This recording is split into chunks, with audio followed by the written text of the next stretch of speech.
A very good morning, good afternoon, or good evening, depending on where you're watching this video from. Thank you for inviting me to speak at this judicial roundtable discussion at the third meeting of SIFoCC. The past year has been unprecedented with the ongoing COVID-19 pandemic. The third meeting, in fact, was rescheduled from last year due to the pandemic, but I'm glad that it is able to take place now, this year, as issues discussed at this year's meeting will be of even greater interest to many. The pandemic has also heightened economic pressures and focused attention on the need for alternative sources of funding litigation. In Singapore, we introduced our third-party funding framework in 2017 for international arbitration proceedings. Since then, we have seen a growing presence of funders here. Feedback from funders and the business, legal and arbitration communities on the framework so far have been positive. Funders report an upturn in requests for funding in Singapore and that the reforms were a welcome revision to the business litigation in Singapore. Law practitioners gave feedback that the reforms have been useful and beneficial. The feedback also saw support for Singapore's regulatory framework and approach towards TPF. We will be extending the framework to domestic arbitration proceedings, certain proceedings in the Singapore International Commercial Court, and related mediation proceedings. And I hope to share with you some insights on the following today. First, the impact of commercial litigation funding. Second, the role of commercial litigation funders within a justice system. And third, achieving high standards and whether there's a need for international consistency in regulating third-party funding. And fourthly, how we can share these experiences internationally. There have been some observable consequences arising from third-party funding across different jurisdictions. It enables meritorious claims to be heard that litigants may otherwise be unable to bring, especially in proceedings where legal costs may be substantial. It meets business needs, as it can also be a tool for companies to manage risk and cash flow. In particular, the pandemic has highlighted the role and opportunity for third-party funding to enhance access to justice. The pandemic has no doubt caused an increase in disputes across many sectors. Many businesses face a real risk of insolvency or otherwise serious cash flow issues. Financial constraints may cause litigants to forego pursuing their legal rights. Third-party funding plays a pertinent role in this climate. It can offer a lifeline to these businesses, enabling them to pursue meritorious claims, in turn, sustaining them through the economic downturn. Funders have also reported seeing a spike in applications for funding over the past year. So within the broader justice system, funders also take on several roles. They can assist in filtering vexatious or less meritorious cases from the justice system, potentially reducing the caseload of courts. Funders are known to apply very rigorous assessment criteria in deciding whether or not to fund cases. Knowing that a claimant is funded may also discourage defendants from using vexatious or oppressive interlocutory applications to stifle impecunious clients, allowing parties to focus on the substance and merits of their dispute. As mentioned earlier, funders also serve a public interest by facilitating access to justice. Next, they potentially assist in bringing about a quicker resolution of disputes, as out-of-court settlements may be more likely in funded cases. Respondents may think twice before continuing to litigate a claim, given that funders, being an objective third party, have assessed the merits of the claimant's case objectively and will see returns on their investments only if the case succeeds. Third-party funding may potentially also bring more complex and meritorious cases into the justice system. This can assist with the development of jurisprudence in courts and also contributes to the vibrancy of the dispute resolution ecosystem. Having said the above, it is important that the role of funders do not supersede or unduly influence lawyers' duties to their clients and do not affect clients' control over their proceedings. This leads me to my next point. While third-party funding plays a valuable role vis-à-vis litigants and the justice system, there are important issues that must be considered and addressed. The first concerns the protection of litigants. It is important for litigants to have independent representation when negotiating contracts with third-party funders. This is to ensure that their rights and interests are adequately protected. Second, the integrity of the judicial process and justice system must always continue to be preserved. It is important to prevent conflicts of interest. Such conflicts could take various forms. For instance, where an arbitrator in a funded arbitration acts as counsel in another set of arbitration or litigation proceedings funded by the same third-party funder. Or more generally, ensuring that a lawyer continues to act in the best interest of his or her client. It is also important to ensure that funders, being a non-party, do not take control of or influence proceedings. To deal with the above issues, various regulatory models exist across jurisdictions. It would be helpful to consider some of these models before discussing the need for international consistency. In Singapore, we have adopted what we call a light-touch approach towards regulating third-party funding.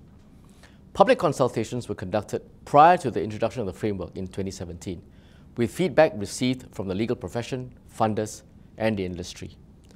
Light-touch regulation was assessed to strike the right balance between the need for regulation versus allowing for parties' autonomy and flexibility. I will go through some key characteristics of Singapore's third-party funding regulation. Our third-party funding framework is confined to prescribed categories of proceedings. Presently, third-party funding is permitted for international arbitration proceedings. We will, however, be extending the framework to domestic arbitration and certain proceedings in the Singapore International Commercial Court. This phased approach allows us to test and subsequently refine the framework as needed, together with close consultations with stakeholders. Next, the professional conduct rules for our legal profession require practitioners to disclose to the court or tribunal and every other party to the proceedings the existence of the funding contract and the identity and address of the funder. Primarily, this serves to enhance transparency and prevent potential conflicts of interest amongst practitioners, funders, and arbitrators. With such disclosure, parties are put on notice and can take steps to protect their own interests. To protect party autonomy and confidentiality, commercial terms of the funding contract do not have to be disclosed. The professional conduct rules also prohibit a law practice or practitioner from holding an ownership interest in or receiving commissions from a third-party funder, which has a funding contract with a client of the law practice or practitioner. Again, this serves to prevent conflicts of interest to ensure that a practitioner is not hindered in acting in his or her client's best interests. Capital requirements are also required of funders, which must be professional funders carrying on the principal business of funding. This ensures that only reputable funders may fund proceedings in Singapore. In 2018, a year after the framework was first introduced, we conducted a further consultation to request for feedback and views. As mentioned earlier, the feedback received have been positive. We take the view that close engagement with stakeholders and also regular reviews are key to achieving consensus, and of course, developing high standards that are practicable and also responsive to a changing landscape. There are several aspects to why Singapore has adopted the light touch approach to regulating third-party funding. Studies have found that a nuanced approach should be adopted towards regulation. In the 2015 White and Case International Arbitration Survey conducted by Queen Mary University, 71% of respondents indicated that third-party funding requires regulation.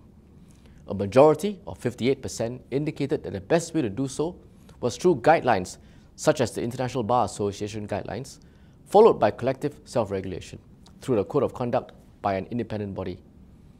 The survey also indicated that regulation of third-party funding should focus on disclosure instead of a prescriptive, substantive regime. This would enable tribunals to handle issues on a more nuanced and a case-by-case basis. Singapore's third-party funding framework has disclosure as its central tenet, while giving precedence to party autonomy and flexibility. As Singapore is an international dispute resolution hub, many parties, counsel, arbitrators, and funders are not and will not be within our jurisdiction. We have therefore taken an approach that is practical and effective. Our legislative regulation is supplemented by soft laws promulgated by relevant institutions in Singapore. The Ministry of Law worked with arbitration institutions such as the Singapore International Arbitration Centre, the SIAC, and the Singapore Institute of Arbitrators, SIARB, and practitioners through the Law Society to initiate the production of soft laws on third-party funding.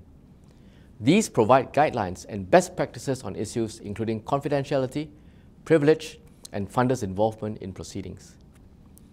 Singapore's regulatory model is one of several models that have been adopted by different jurisdictions. For instance, in England and Wales, many major funders are self-regulated under the Association of Litigation Funders and agree to abide by a set of voluntary guidelines. I understand that recent developments in Australia will see enhanced regulation and oversight over third-party funders to address evolving issues. I'll leave my fellow distinguished speakers to elaborate on these models. For jurisdictions with civil law traditions, the fundamental starting point for litigation funding may also be different, as the common law concepts of maintenance and champerty occupy varying significance across these jurisdictions. Let me now say something about international consistency.